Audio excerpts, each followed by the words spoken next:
ప్రాచీన సాంప్రదాయ వైద్యానికి అడుగడుగునా అలసత్వం చోటు చేసుకుంటుంది. ప్రభుత్వం పెద్దగా దృష్టి పెట్టకపోవడంతో ఈ వైద్యం అందని ద్రాక్షలాగే మిగులుతోంది. ప్రత్యేకించి ఆయుర్వేద వైద్యానికి ప్రస్తుతం ఎంతో ఆదరణ ఉన్నా సేవలు మాత్రం అందుబాటులో ఉండడం లేదు. ప్రభుత్వ ఆయుర్వేద ఆసుపత్రుల్లో మందుల కొరత ఉండడంతో వాటిని కొనుగోలు చేసేందుకు ప్రతి ఏటా ప్రభుత్వం ఖజానాపై కోట్ల రూపాయల భారం పడుతుంది. ఆయుర్వేద ఫార్మసీ ఏర్పాటుపై వైకేటీవీ స్పెషల్ స్టోరీ. ఆయుర్వేద ఫార్మసీ ఏర్పాటు యొక్క ఆవశ్యకత, ఫార్మసీ ఏర్పాటు వలన ఉపాధి అవకాశాలతో పాటు ప్రభుత్వానికి ఏ విధంగా నిధులు ఆదా అవుతాయి అన్న అంశాలపై వైకేటీవీ అందిస్తున్న ఎక్స్పో రిపోర్ట్. ఆయుర్వేదం అంటే జీవన శాస్త్రం. ఇది వేల సంవత్సరాల నాటి ప్రాచీన భారతీయ వైద్య విధానం. ఇది సహజమైన మొక్కలు, ఖనిజాలు మరియు జీవనశైలి మార్పుల ద్వారా ఆరోగ్యాన్ని కాపాడుతుంది. ఆధునిక వైద్యానికి లొంగని కొన్ని రకాల దీర్ఘకాలిక వ్యాధులను సైతం ఆయుర్వేదం నయం చేస్తుంది. అల్లోపతితో పోల్చితే ఆయుర్వేద వైద్యం ద్వారా ఎటువంటి దుష్పరిణామాలు తలెత్తవని రోగులు ప్రగాఢంగా విశ్వసిస్తారు.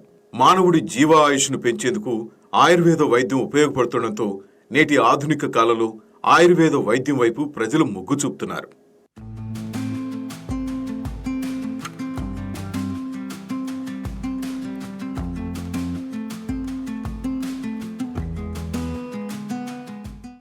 ఆయుర్వేద వైద్యులు కొన్ని రకాల చికిత్సలు అందుబాటులో ఉన్నాయి. కాయ చికిత్స ద్వారా పిల్లల జబ్బులు, మానసిక జబ్బులతో పాటు ఇతర వ్యాధులను నివారించవచ్చును. ఇక ఉద్వాన చికిత్స ద్వారా కన్ను, ముక్కు, చెవికి సంబంధించిన వ్యాధులను నయం చేస్తారు. ఆయుర్వేదంలో 8 రకాలైన చికిత్సా పద్ధతుల ద్వారా దీర్ఘకాలిక మొండి వ్యాధులు నయం అవుతుండటంతో నేటి కాలంలో ఆయుర్వేదానికి ప్రాధాన్యత కొనసాగుతోంది. రాష్ట్ర విభజన సమయంలో ఉమ్మడి రాష్ట్రంలో ఉన్న ఆయుర్వేద ఫార్మసీ హైదరాబాద్లో ఉండడంతో ఏపీ ప్రభుత్వం ఆయుర్వేద ఫార్మసీని కోల్పోయింది. రాష్ట్ర విభజన జరిగి 11 ఏళ్లు గడుస్తున్నా ఇప్పటి వరకు ఆయుర్వేద ఫార్మసీని ఏర్పాటు చేయలేదు. విజయవాడ నోరి రామశాస్త్రి ఆయుర్వేద కళాశాలతో పాటు 140 బెడ్స్ కలిగిన ఆయుర్వేద ఆసుపత్రి, కర్నూలు జిల్లా బనగానపల్లిలో 10 బెడ్స్ కలిగిన ఆసుపత్రి, నెల్లూరు జిల్లాలో 5 బెడ్స్ కలిగిన ఆయుర్వేద ఆసుపత్రి, 500 ఆయుర్వేద డిస్పెన్సరీలు రాష్ట్రంలో కొనసాగుతున్నాయి.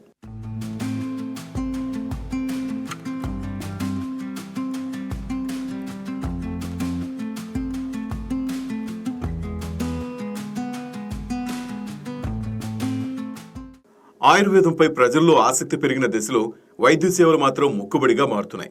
ఆయుష్ డిపార్ట్మెంట్ ఉన్నతాధికారులు ఇతర రాష్ట్రాల నుంచి మందులను కొనుగోలు చేసి రాష్ట్రంలోని ఆయుర్వేద ఆసుపత్రులకు పంపిణీ చేస్తున్నారు. అడపాదడపా మందుల కొనుగోలు ఆలస్యం అవుతుండటంతో మందులు అందుబాటులో లేకపోవడంతో వైద్యులు రోగులను బయట కొనుగోలు చేసుకోవాలని సూచిస్తున్నారు. అదే మన రాష్ట్రంలో ఫార్మసీ ఏర్పాటు చేస్తే మందుల పంపిణీలో జాప్యాన్ని నివారించడంతో పాటు ఏటా మందుల కొనుగోలు కోసం చేస్తున్న వ్యయంలో కొంత మొత్తం ప్రభుత్వానికి ఆదా అవుతుంది. ఆయుర్వేద వైద్య విధానం దాదాపు 5,000 సంవత్సరాల కిందటువంటి పురాతన భారతదేశానికి సంబంధించింది. దీని గతంలో ఎంతో ప్రాముఖ్యత ఉండేది. క్రమేణా దానికి సంబంధించిన ప్రాముఖ్యత క్రమేణా తగ్గుతూ వస్తుంది.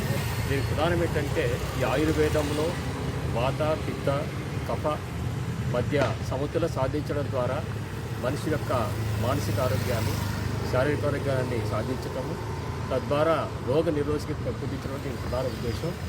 అంత ప్రాముఖ్యత గల ఆయుర్వేద వైద్యానికి సంబంధించినటువంటి ఆయుర్వేద ఫార్మసీ 2014లో రాష్ట్ర విభజన జరిగినప్పుడు అది హైదరాబాద్లో ఉంది కాబట్టి దాని హెడ్ క్వార్టర్ అక్కడ ఉండిపోయింది.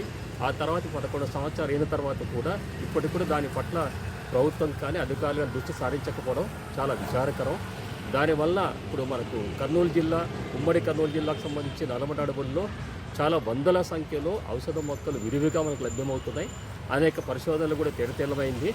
అట్లా ఉన్నటువంటి మూలిక వాటిని ఉపయోగించుకొని అక్కడ ఆయుర్వేద ఫార్మసీని స్టార్ట్ చేస్తే దానివల్ల అక్కడ కొన్ని వేల మంది అడవి ఉపాధికి సంబంధించిన జనంకి ఉపాధి కలిగే అవకాశం ఉంది. కాబట్టి వాటి సేకరించి తద్వారా వాళ్ళకి కొంత మొత్తం చెల్లించి తద్వారా ఉపాధి పెంపొందించడం ఒకటి. అంతేకాకుండా ఈరోజు ఆయుర్వేదానికి సంబంధించిన మందుల్ని, వాటికి సంబంధించినటువంటి ఇతర రకాలైన ఉత్పత్తుల్ని ప్రభుత్వం ఇతర రాష్ట్రాల నుంచి, ఇతర ప్రైవేటు వ్యక్తుల నుంచి కొన్ని వేల కోట్ల రూపాయలు వెచ్చించి తీసుకొస్తూ ఉంది. వీటిని కూడా అంటే రాష్ట్రం యొక్క బడ్జెట్ తగ్గించడం ద్వారా రాష్ట్రానికి ఆదా చేయొచ్చు. అక్కడ నివసిస్తున్నటువంటి కొండ జాతి, గిరిజన జాతులకు ఉపాధి కల్పించవచ్చు. ఈ 2 ప్రధాన ఉద్దేశాలు దీని ద్వారా నెరవేరుతాయి. కాబట్టి ఇప్పటికైనా ప్రభుత్వం అధికారులు దీని పట్ల దృష్టి సారించి వెంటనే ఆయుర్వేద ఫార్మసీని నల్లమల అడవులు శ్రీశైలం హెడ్ క్వార్టర్గా ప్రారంభించితే ఖచ్చితంగా రాష్ట్రానికి తద్వారా దేశానికి కూడా ఉపయోగపడుతుందని చెప్పి మా డిమాండ్. దట్టమైన నల్లమల అటవీ ప్రాంతమైన శ్రీశైలం పరిసరాల్లో వేలాది ఆయుర్వేద మొక్కలు విరివిగా అందుబాటులో ఉన్నాయి.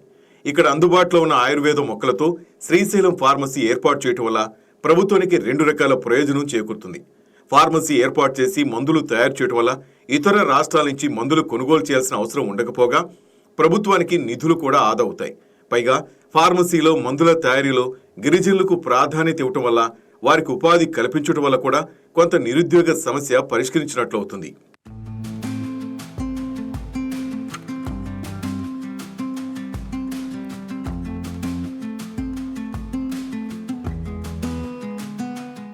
శ్రీశైలం అడవులో లభించే కొన్ని ఆయుర్వేద మొక్కలు దేవదారు, వెల్ల ఈశ్వరి, నాగముష్టి, మయూరు శాఖ, మల్లేరు, చిల్లగింజలు తదితర మొక్కలతో పాటు సుమారుగా 1600 మొక్కలు లభిస్తాయని భావిస్తున్న సమయంలో ప్రభుత్వం తరపున శ్రీశైలంలో ఫార్మసీ ఏర్పాటు చేస్తే ప్రయోజనకరంగా ఉంటుందని పలువురు భావిస్తున్నారు. పవిత్ర పుణ్యక్షేత్రమైన శ్రీశైలంలో ఫార్మసీ ఏర్పాటు చేయటం వల్ల దైవ దర్శనానికి వచ్చే భక్తులకు సైతం ఆయుర్వేద మందులు కొనుగోలు చేయవచ్చు. ఈ దిశగా ప్రభుత్వం శ్రీశైలంలో ఆయుర్వేద ఫార్మసీని ఏర్పాటు చేయాలని పలువురు డిమాండ్ చేస్తున్నారు. విభజన జరిగి 11 ఏళ్లు కావస్తున్న రాష్ట్రంలో ఆయుర్వేద ఫార్మసీ ఏర్పాటు చేయకపోవడంతో ప్రభుత్వ ఆయుర్వేద ఆసుపత్రులకు అవసరమైనటువంటి మందులు కొనుగోలు వలన ప్రభుత్వ ఖజానాపై కోట్ల రూపాయలలో భారం పడుతుంది. ఈ నేపథ్యంలో నల్లమల అడవులో విరివిరిగా ఉన్న ఆయుర్వేద ఔషధ మొక్కలను సేకరించి శ్రీశైలంలో ఒక ఆయుర్వేద ఫార్మసీని ఏర్పాటు చేయడం వలన అక్కడ ఉన్నటువంటి స్థానికులకు, గిరిజనులకు ఉపాధి అవకాశాలతో పాటు అక్కడ ఆయుర్వేద ఫార్మసీలో మందులు తయారు చేయడం వలన ప్రభుత్వ ఆయుర్వేద వైద్యశాలలకు మందులు పంపిణీ చేసే అవకాశం కూడా ఉంటుంది. ఈ దిశగా రాష్ట్ర ప్రభుత్వం శ్రీశైలంలో ఆయుర్వేద ఫార్మసీని ఏర్పాటు చేయాలని పలువురు ప్రభుత్వాన్ని డిమాండ్ చేస్తున్నారు. కెమెరా పర్సన్ అశోక్తో శ్రీనివాస్, YKTV, కర్నూలు. ఈ వీడియో మీకు నచ్చినట్లయితే లైక్ కొట్టి షేర్ చేసి మా YKTV ఛానల్ని సబ్స్క్రైబ్ చేయండి.